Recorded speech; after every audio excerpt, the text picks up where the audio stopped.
Okay, hi everyone. This is going to be the lecture on the Chapter 3 PowerPoint. This chapter, we're really going to be focusing on the income statement and some expanded transaction analysis. Right, so if you remember from Chapter 2, right, level setting here, where are we going? We talked about the four financial statements: the balance sheet, the income statement, the statement of cash flows, and the statement of owner's equity. We said that each kind of have their own little baby equation, right? And the other thing we also said that we looked at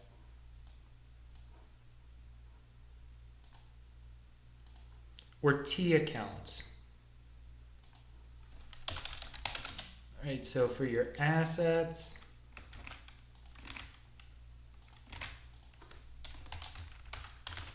your liabilities, and your stockholders' equity, right? Remember we said your debits are always on your left, your credits are on your right. So that's true always, right? But you increase your debits, your assets with debits, and decrease them with credits, okay? Now, the reverse is the setup for liabilities and stockholders' equity. Should all be reviewed, right? And we said whatever side you have the plus on, that tends to be called like the natural balance of the account.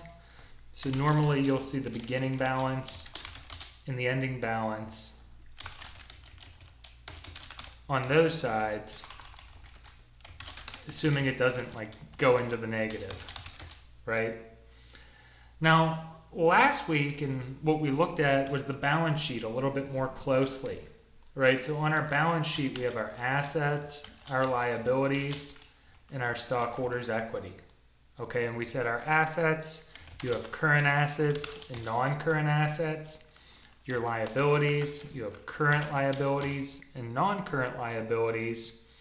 And then on your stockholders' equity section, you have retained earnings and common stock, with common stock being broken out further into like common stock per se, which is the number of shares that are issued times the par value, and then APIC, which is that additional amount paid on top, right? So you can see that the flow of this, we're slowly building out, these equations. Right? Each week we're going to do a little bit more in depth on the financial statements. So that was last week, and also what we talked about last week, right, was you have your general journal, your general ledger, your trial balance, and then your financial statements. And there's a couple intervening steps that we'll learn about in the future chapters here, but they feed into each other. Right? In your general journal, this is basically your journal entries, not just your journal entries. Debits and credits in light of step 1, step 2, step 3, right? Transaction analysis. Every time you do that, right, you have to carry that over to your general ledger, all of the T accounts, right? So if you debit cash here, you got to make sure you go over to that T account and debit it there as well. The ending balances from your T accounts flow into the trial balance, which is like a big single T account, right? Just one T account with all your debits, all your credits. And then your ending balances from the trial balance just carry right over into the financial statements. Okay, so with that was where we stand, right? I like to do a little refresher. This is where we're going, right? We're going to build out the income statement this week, look at our revenues and our expenses, right? So the elements of the balance sheet are our assets, liabilities, and stockholders' equity. The elements of the income statement are going to be your revenues and your expenses. So with that, kind of starting into the discussion here, one of the first things we're going to want to look at is the operating cycle, right? And sometimes this is called the cash to cash cycle. Really what they're looking at here is how long does it take you from the beginning, right, whenever you have a cash outflow for like buying your goods, all the way to the end when you have a cash inflow from selling your goods, right? So if we just have a little timeline here, right, you have an outflow and you have an inflow. And basically right here, you buy or make your inventory, and over here, you sell it, right? So maybe this is, I don't know, 30 days, right? It can be different depending on the nature of the business, right? There could be businesses where it's like 50 days. There can be businesses where it's like 2 days, right? So for example, a t-shirt company, right? From whenever they buy the cotton and the materials, you know, from here to when it actually sells, maybe that takes a month, right? In distinction though, something like a fast food place, right? Like Wendy's, they don't have the luxury of having a month, right? Like, would you want to eat a month-old hamburger? I don't think I would, right? That would be kind of gross. So they would have a shorter operating cycle, like from whenever they buy like the potatoes and the meat to when they have to sell it. That's just, you know, it's not good or bad inherently whether you have a long one or a short one. It's just, you know, the nature of the business. So that's like what I'm trying to convey there.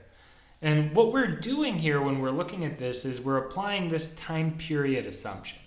And it basically says that, hey, businesses, we assume that in accounting that we can break these into like segmented chunks, like 30-day periods, a month, a quarter, year end, right?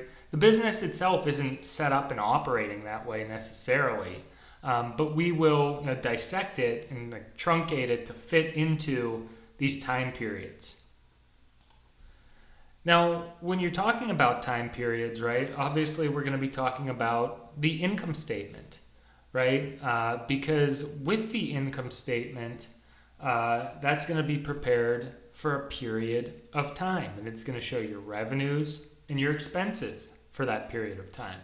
Hey, can you please show me an income statement for the last 6 months, for the last quarter, for the last year, right? And whenever you present the income statement, there's really two different ways you can do it. You could have a single step income statement, or you could have a multi-step income statement. Both are going to get you to the same end result, right? The same ending net income. What's going to be different between them is how much detail you show in between, right? So the multi-step income statement, this is going to be like reading the whole book, doing every problem, right? Whereas the single step income statement, this is more just like looking at the spark notes. Just tell me your total revenues, your total expenses, right? In the multi-step income statement, there's going to also be a lot of like stop signs, right? Like, please stop, show me this subtotal. Please stop, show me this subtotal. So things like operating income, sometimes that's called income from operations. You have to stop there. Your income before taxes, right? That's another stop sign. Sometimes that's called EBIT, your earnings before income taxes. Sometimes that's called PTBI, your pre-tax book income. These are like important acronyms to know. They're actually, you know, these are used in practice. And then once you get there, you back out your tax expense, you're going to get to your net income. Right? So this is just showing you the setup of them, right? And the multi-step, there's a lot of stop signs. Where your single step, hey, just show me your net income. So as a starting point, right, let's say we have 300 of net income. That's going to be the same as over here. The bottom line number is the same. How you get there and how you present it is what changes, right? So here, let's just say we had $1,000 of revenue and $700 of expenses, okay? So what we're doing here then is essentially we have to break out these revenues into two different areas, right? So maybe 800 of them are from operating revenues and 200 are other income. So what does that mean, right? Why are you breaking them out? Really, what we're doing here is we're just being more specific. We're saying of these revenues, what amount are operating revenues? In other words, what amount are related to the fundamental reason you're a business, right? So if your company is a t-shirt company, right? You make t-shirts, your operating revenues are going to be from like the sales of t-shirts, right? That's like very foreseeable and reasonable what you would expect. Now, in distinction, right, if you're a t-shirt company and you just have some extra money in the bank and you go and buy a stock, right, and you make money on that stock, that might be in your other income, right? When you think of a t-shirt company, you're not thinking of them making money on stocks, right? You're thinking of them making money from selling t-shirts. So you just really have to separate like your fundamental reason you're a business, why you have revenues from that, versus just, as it were, your other income. Same idea with expenses. Too many arrows, right? We can fix that, not a problem. Let's make these ones orange, right? So let's say we have 400 of operating expenses, 200 of there, and then 100 here, right? That's 700. We just have to break out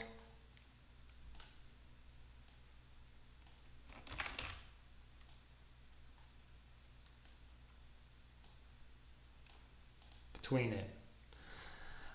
So here what we're doing is we're really, again, just breaking out our expenses, right? What are our expenses that are related to the fundamental reason we're a business? So, hey, a t-shirt company, right? Maybe we have expenses for like the printing press, right? We have our employees.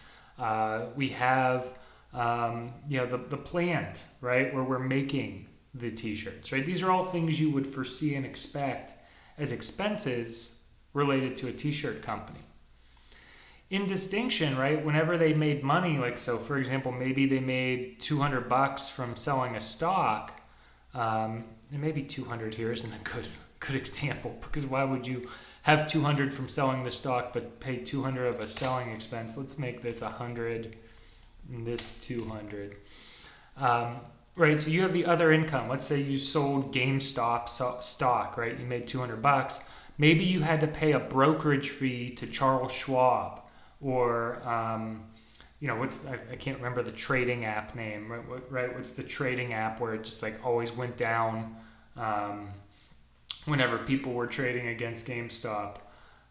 In any event, Robinhood, right? Robinhood. You have to pay Robinhood their cut of it, right? So when you think of a t-shirt business, you're not really thinking of like trading fees on stocks being an expense, right? So those would be another expense. And then obviously you're going to have to separate what your tax expense is. So what you do here is you break these out right into the appropriate areas, then you fill in the stop signs, right? So like 800 minus 400 is 400 for your operating income, sometimes referred to as your income from operations, plus 200 minus 100.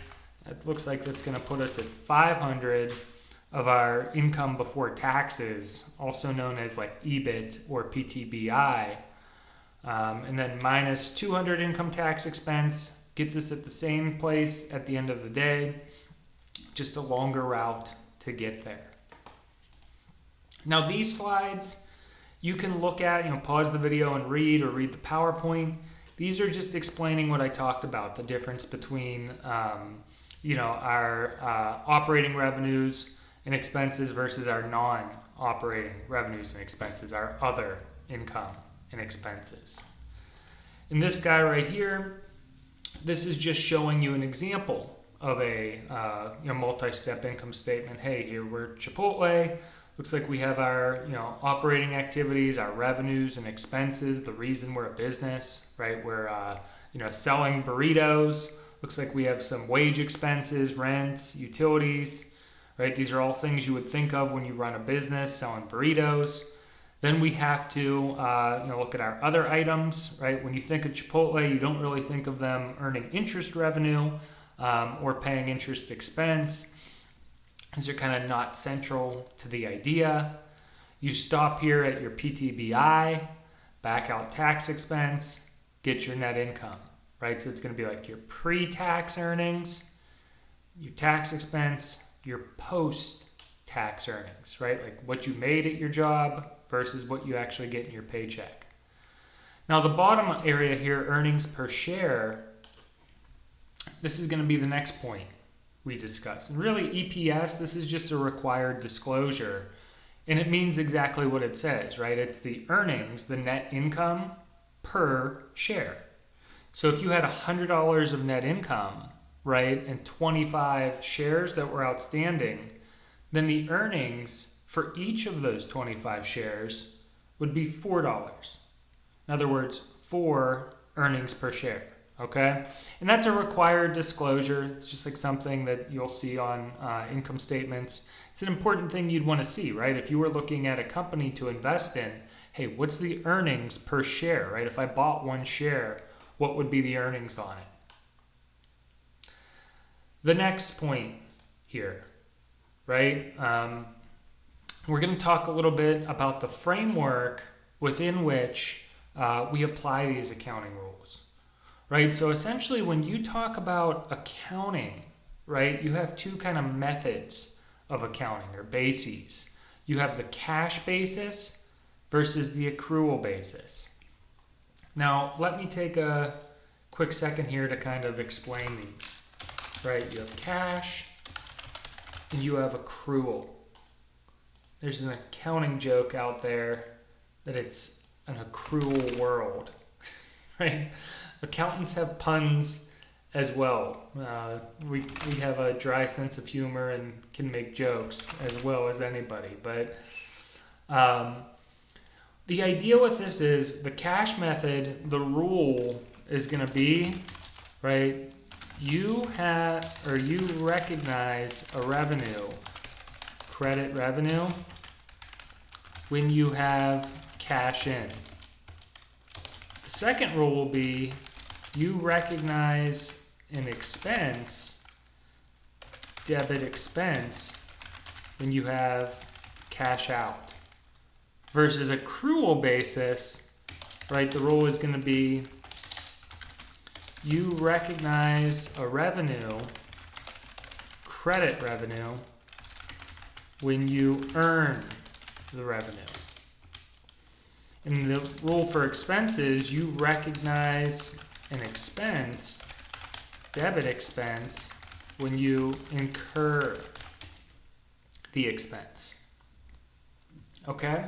So just right now, imagine we're playing a game and we're saying you literally have to follow these rules, right? Whenever you're determining if you have revenue or expenses. The most common thing, right, that you would think of naturally before taking an accounting class is this cash basis, right? You spend money, hey, that's an expense. You make money, hey, that's income. Here is the problem with the cash basis, right? It can distort the true picture of the company, right? The true health, the financial health of the company. For example, right, say that we have a pizza shop, right? And somebody comes in and they order $10,000 worth of pizza. First off, that would never happen because how could you make that much? Who makes that order? But let's just stick with the example, right? And they say, hey, put it on account, right? Or maybe they say, hey, I'm going to do a credit card. If you think about it, right, we literally have to follow these rules. You literally have not gotten cash yet. So in other words, you can make a $10,000 sale, but you wouldn't put it on your income statement because you haven't gotten the cash. That's the problem with the cash basis of accounting. Whereas under the accrual basis, you would include it, right? Because you've earned it. Once you give them the pizza, you provide the services, you've earned it. So that's what this is saying over here, right? The cash basis, here's the rules. That's not GAAP, right? It's Mr. Yuck. Mr. Yuck were like stickers that they put on like, like items under the kitchen sink. If you have like cleaning supplies and you don't want a little kid like touching it, put the Mr. Yuck sticker. So don't touch the cash basis, right? We're not doing that. We want the have a nice day, Mr. Smiley Face. That is GAAP. We're going to follow accrual accounting, and we'll talk about what it means. But this is like just an example, right? Showing you, here's somebody that uses cash basis. Here's somebody that uses accrual basis. If you had a cash basis account, not taxpayer, a cash basis business, right, that they accounted for it, and they had sales on credit, they're not going to include these. And it looks like, hey, our bottom line, we're going to be at a $25,000 loss.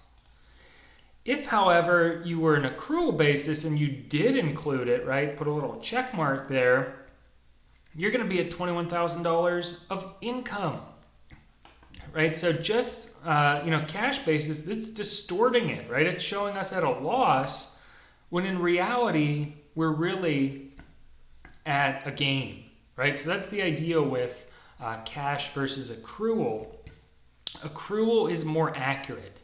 It better and more fairly presents the financial health and situation of the business. So we said the rule is, right, in accrual accounting that you recognize revenue, credit revenue. We'll talk about why you credit it in a few slides here. When you earn it, right? Now, when do you earn it? Well, you earn it when you transfer the goods. Hey, here's the pizza. Or you provide the services. Hey, I cut the grass, right? And you do that, and basically it's a fixed amount, right? The price is set on what it's going to be. Now, with this, right, again, you're not going to have the Mr. Yuck here and look when the cash comes. That's not what tells you when you have a revenue, when you get cash. What tells you when you have a revenue is when you earn it. So you can earn it, credit revenue, before you get the cash, when you get the cash, or after you get the cash, right? So let's look at 3 different examples here. And let's say we're that pizza shop, right? And we'll start here in the middle. Hey, sell goods to customers for cash. They come in, they check out. Here's your pizza. Here's the cash. We perform the services. We give them the goods. Debit cash, credit revenue. Okay. Now, in distinction, right? Let's look at this situation over here. Someone comes in and they buy gift cards, right? Now, in this case, right, we say we recognize the revenue when we earn it, right? So here we earned it when we gave them the pizza, right? That's when you recognize the revenue, right? When you give them the pizza. When we sell gift cards to someone, right, we don't give them the pizza then. In fact, what we have here is money that we haven't earned, right? So in this case, when there's gift cards, when someone pays or gives us the money before we earn the income, it's going to be unearned revenue, which is a liability, right? Because it's kind of like we're sitting on money that isn't really ours. We haven't earned it yet. We could potentially have to pay this back or owe it, a liability. However, right, later on, so now we do this in journal entry 1, but maybe a week later they come in, they use the gift cards. Hey, we give them the pizza, right? That's the rule. Credit revenue when we give them the pizza, right? We didn't give them the pizza up here. We gave it to them down here. So what you do here is you tee it up with a credit and then you reverse that out with a debit. Okay, we're not looking, that's too fine of a line. We don't care about when the cash came, right? That's not like really an important thing to us. We care about when we give them the goods, right? So here's the third example. In this case, somebody comes in, hey, they get pizza, we give it to them, and they're going to do it on account, right? So credit revenue, we gave them the pizza. and do account receivable, debit it. Later on, when they pay off that account receivable, reverse it out with a credit, debit the cash, right? We don't follow the cash to tell us whenever we have the pizza, or not when we, I guess I'm hungry, right? I'm looking here at this pizza and I'm saying I'm hungry. And I normally use with this example Fiore's Pizza. So if you're in Pittsburgh, I'd recommend that you see and go to Fiore's Pizza. It's like a really good place. It's right outside the Liberty Tunnels. It's a little bit of a hole in the wall. They give you the pizza on like these metal plates. It's kind of like Ninja Turtle pizza. It's like goopy, like hangs over your hand. But if you're bored one weekend or something, go to Fiore's Pizza and you can think about the accounting class. When you can tell them when you get the pizza, right? Hey, you need to credit revenue. You gave me the pizza. So you'll look like an accounting nerd, right? But let's go on and let's look at expenses, right? So the rule with the expenses in accrual accounting, it's not when you pay the cash, right? We don't care about that.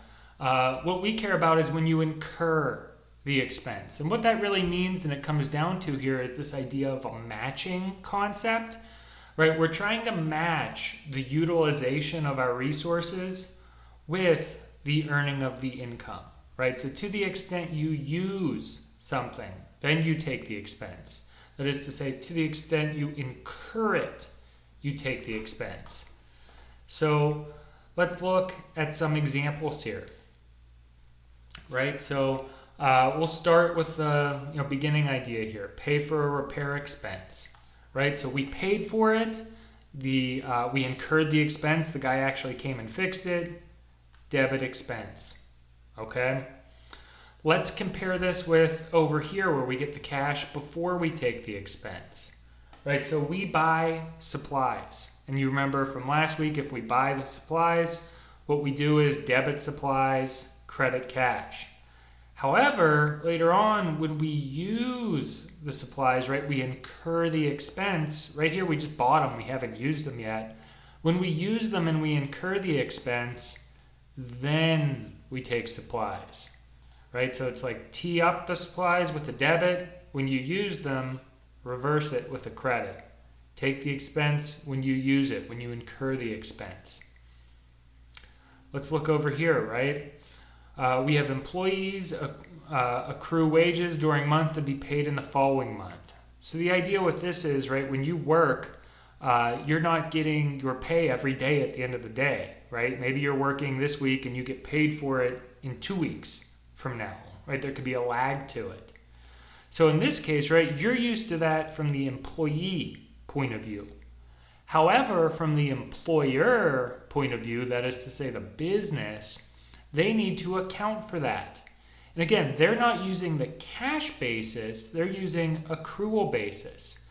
In other words, if you think about it, right, if they waited to take an expense for salaries until they actually paid it, at the end of the month, they could have this big giant salary bill, right, that they didn't have any expense for. So like their income statement would be all distorted. It wouldn't be right.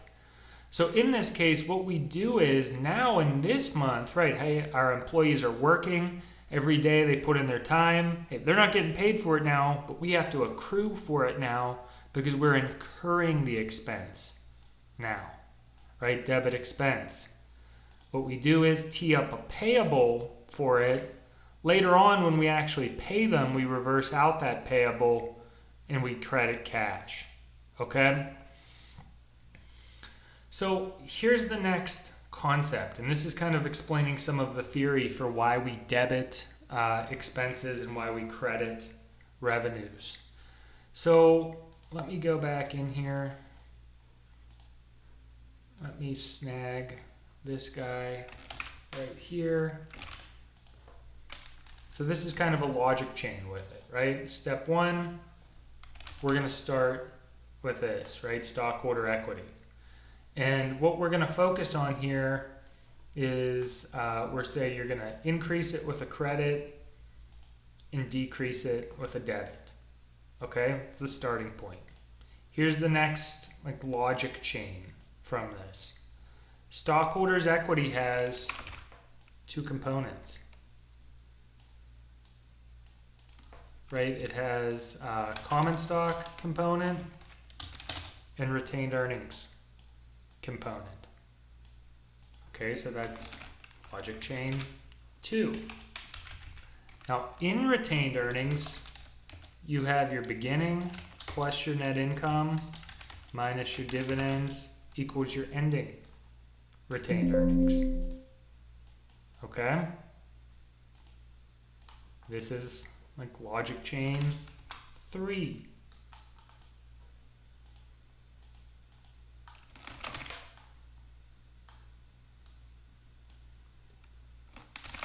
And then in your net income, right, that's comprised of your revenue minus your expenses, right, gets you your net income. Here's the idea with it, okay? If you increase your revenues, right, if that happens, it makes your net income go up. If your net income goes up, then your ending retained earnings goes up. If your ending retained earnings goes up, then your stockholders' equity goes up, right? So in short, if you have a revenue, what you're doing here is you're really increasing your stockholders' equity. That's why you credit revenues, right? Because if you follow the logic chain, it ultimately makes your stockholders' equity go up. So if that's true, right, expenses are going to be the reverse. I'm not going to draw all the arrows with it, but it's just the opposite, okay? So this is showing that, right? Revenues, you normally credit them because they increase stockholders' equity. Expenses, you normally debit them because they decrease stockholders' equity. Okay? So let's go through the last couple slides here. We'll look at these and then we'll finish with the journal entries. So you can see this, the accounting cycle, and look at the unadjusted trial balance. Let's talk a little bit about this net profit margin, and then we'll round things out with the journal entries. We have maybe like 12 or 13 of them. So here, right, we're going to be looking at the net profit margin, and it's really looking at your net income divided by your net sales. It measures how much of every sales dollar generated during the period is profit. Basically, the bigger the ratio, the more the company is generating revenue or controlling its expenses effectively. In short, right, when you're talking about margins, and there's different like categories of margins, right? You can have your gross margin, your net profit margin, different ways you're measuring it. But if you ever say the word margin, what you're really looking at is profitability, right? How profitable are you? So if you ever watch Shark Tank, right, one of the first questions they're going to ask is, what does it cost you to make, and what do you sell it for? And what they're getting at there, right, is they're looking at your margins. How profitable are you?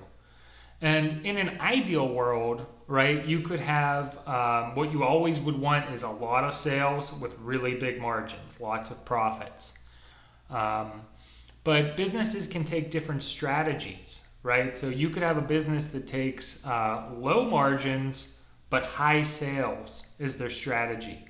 So for example, like Wendy's, right? Wendy's has the 4 for $4.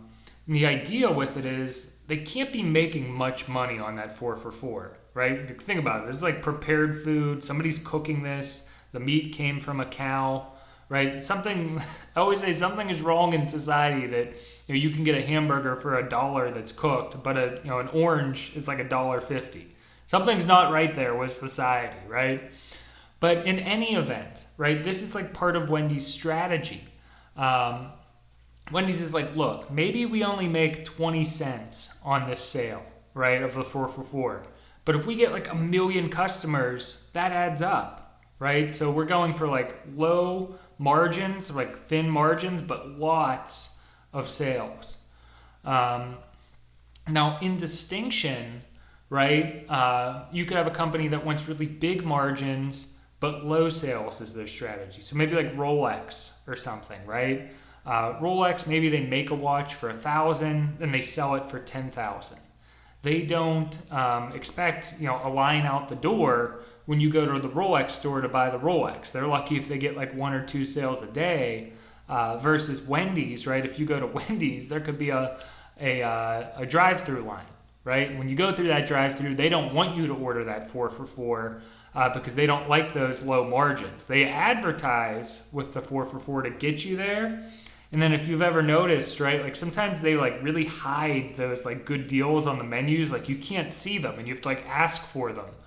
Or alternatively, right, before you even get the chance to order the 4 for $4, the first thing the person will say to you is, would you like to try a value meal, right? Because they want those bigger profit margins items. In any event, right, I just say that because, when you're looking at margins, you're looking at profitability. So these ratios are important. Let's look at all of these examples here in light of some expanded transaction analysis. So really after this chapter, after this first test or so, we're going to be moving away from like the step 1, step 2, step 3 in the sense that, hey, we'll always be doing journal entries, but we're not going to have the time to be doing like detailed step 1, step 2, step 3 just because we're moving on, right? And it will need to get to the point where I'll just do like debit this, credit that. And I'll assume that you know the knowledge from step 1, step 2, step 3. Like I said, learning journal entries is kind of like reading, right? When you first start reading, you pronounce the words. Eventually you get to the point where you can just spot read. Right, so after this chapter and this test and whatnot, we're going to move and I'm going to assume knowledge on basic journal entries. But right now we're still learning, right? We're building off last week, so I'm going to take a little bit of a hybrid approach with it. So let me get my drawing utensil here and I can write on the screen for this.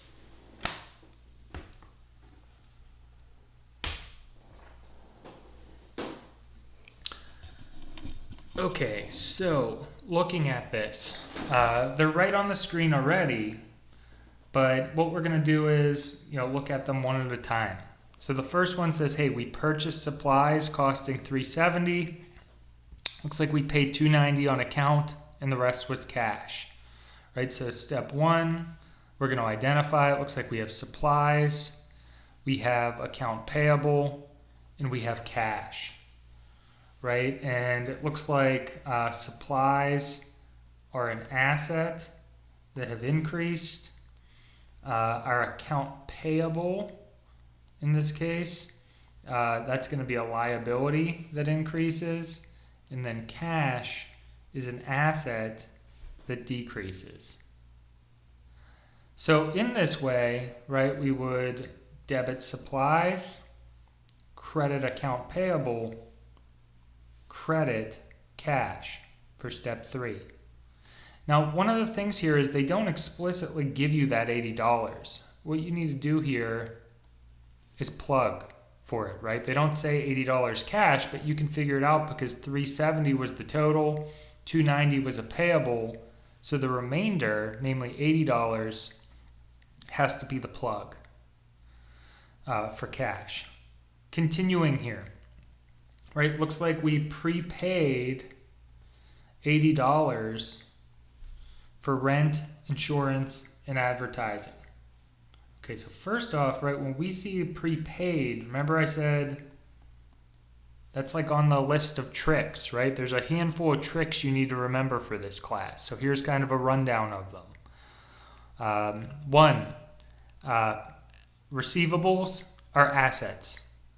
2, payables are liabilities. 3, prepaid expenses, even though it says the word expense, is actually an asset. 4, unearned revenue, even though it says the word revenue, is actually a liability. 5, cost of goods sold, cost of sales are an expense. 6, debit, generally, your expenses. 7, generally credit your revenues. You can re-listen to that if you want, but this is one of those tricks, right? Prepaid expenses, that's an asset. Then we also have cash, right, which is an asset. So we have plus asset, minus asset, debit the prepaid expense, credit the cash.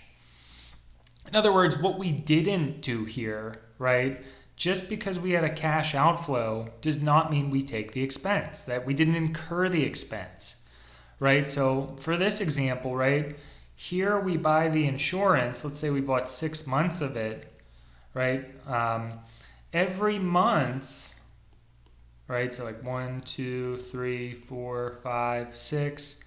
That's when we'll take the expense as we incur it.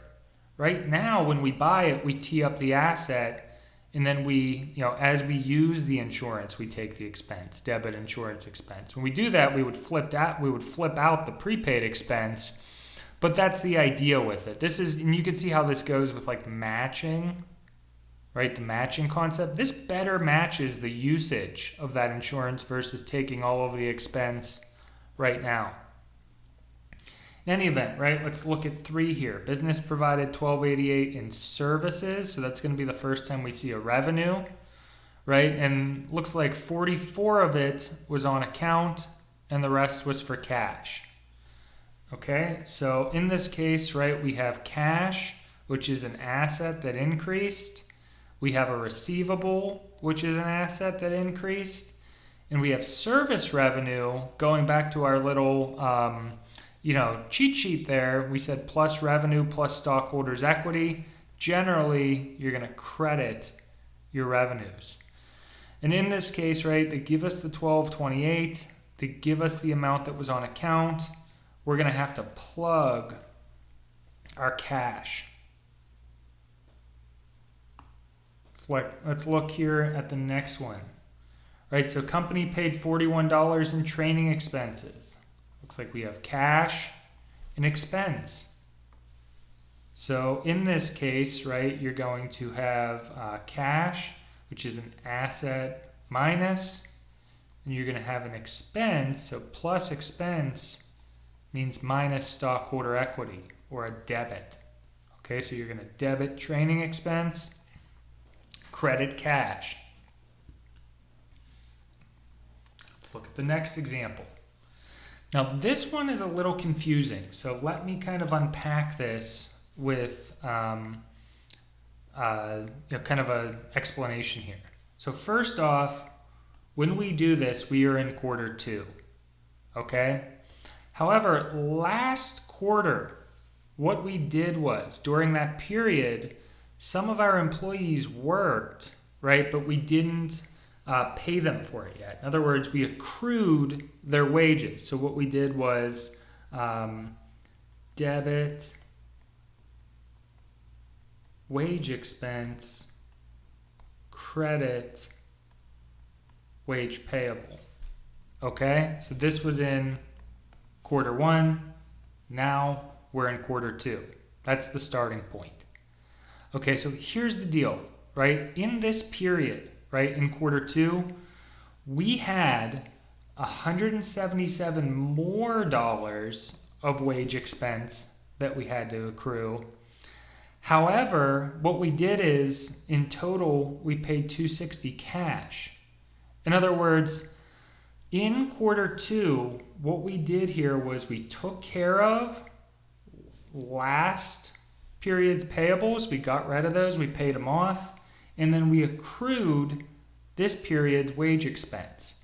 Right, so $260 went out the door in cash. 83 of it derived from quarter 1 payable that we teed up, and 177 of it was a quarter 2 wage expense. Okay, but we don't take all of the expense right now, right? That's not right. It's not, that we take the expense only when we pay it. We took some of the expense before because we incurred it last quarter. Next one here, right? And let me, tee this one up down here with another little note or trick. Generally, you're going to debit losses on sale and credit gains. okay? So in this situation, looks like we sold equipment for $5 and it cost us $9, okay? So we have equipment and we have cash. What you're gonna do here is, if you think about it, right, you sold this thing for $5, but you paid $9, right? So if I bought it for $9 and I sold it for $5, that's gonna be like a loss, right? I lost $4 on this. It would be like anything if you sell on Craigslist or Facebook Marketplace, right? Normally, things depreciate in value, go down in value over time, like used assets, personal use assets, right? If you buy a car, right, 9 times out of 10, you're never going to sell that car for what you paid for it. You're always going to have to take a hit on it, right? You're going to have a loss. Sometimes there's some assets you can have gains, right? Like some assets appreciate. So like, if you buy a house, right? The goal with buying a house is you hope it goes up in value. So if we were to change the facts here and say instead that we sold it for 10, right? But we bought it for $3. Now, again, I don't know why they use these like super small numbers. What equipment can you buy for $3? But the point here is the same. We would have a $7 gain, right? We made money. And what we would do in that case, right? Same setup. We would do the debit cash for $10, credit the equipment for $3, and then we would credit the gain on the sale for $7, right? So credit gains, debit losses. It's like the little trick down there that I wanted to show you. So continuing here, right? Let's look at some of these other items. The next example, right? Give me 1 second here. Okay, so this one, right? Company received $39 cash from customers paying on their accounts. So essentially what happened is, it looks like in the past we had a sale, right? Somebody come in and bought something, but they did it on account, right? So in the past, what happened was we did debit account receivable, credit revenue. Now what's happening, right? We teed this up.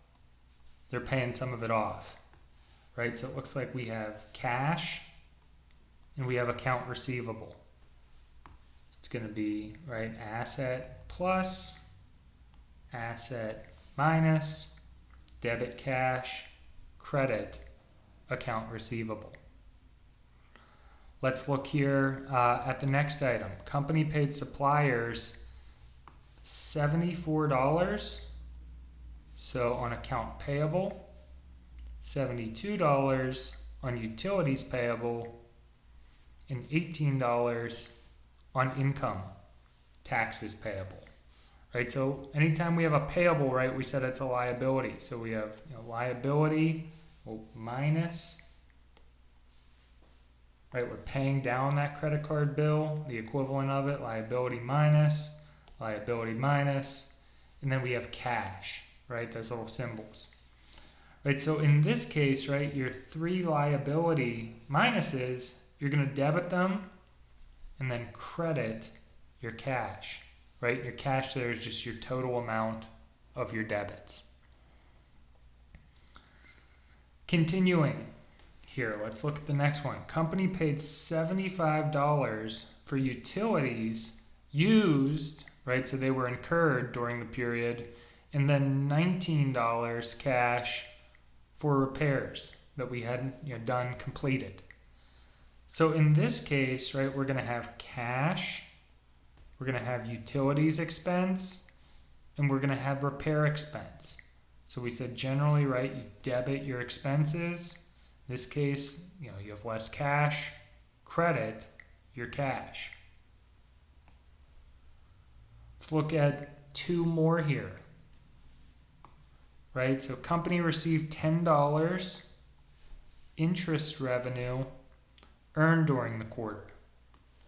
Okay, so we're going to have cash, which is an asset plus. We're going to have revenue. This is an increase in our stockholders' equity. Debit cash, credit interest revenue. Last one here, let's look at this. So company sold gift cards for cash. This one's a little bit tricky, right? We know we have cash. Always start with cash, right? That's the easiest. Debit cash, $42. But in this case, right, like where a lot of people will screw up here is they'll do something like debit gift card or credit gift card. That's wrong, right? What we're really doing here, in essence, what happened is somebody has given us money to perform a service that we haven't performed yet, or to give them goods that we haven't earned yet, right? So for that reason, we have unearned revenue, which is a liability, right? This is like another one of those tricks, right? So in this case, right, we're going to credit the unearned revenue. So anytime, right, the idea that you get money before you earn it, you're going to have an unearned revenue. So you can think of things, right, of like maybe an airline, right? They sell those tickets for the plane. Whenever you buy a ticket like a month before the plane, they got the money, they would debit cash, but they would credit unearned revenue. Later on, right, once they come in and use the gift cards, or once you take your flight on the plane, then what happens is the company would debit unearned revenue, reverse this guy out, reverse out that credit, and then they would credit the sales revenue, right? Like you only credit revenue when you give them the pizza, right? Not with an airplane company, but I use that as an example because it's like a little bit funny and it helps people remember when you credit revenue. So with that, I'm going to end the lecture here, right? We have some problems to do in the next lecture. Feel free to watch this video again, slow it down. That's the luxury of it being like a video that you can watch. So we'll see you in the next lecture.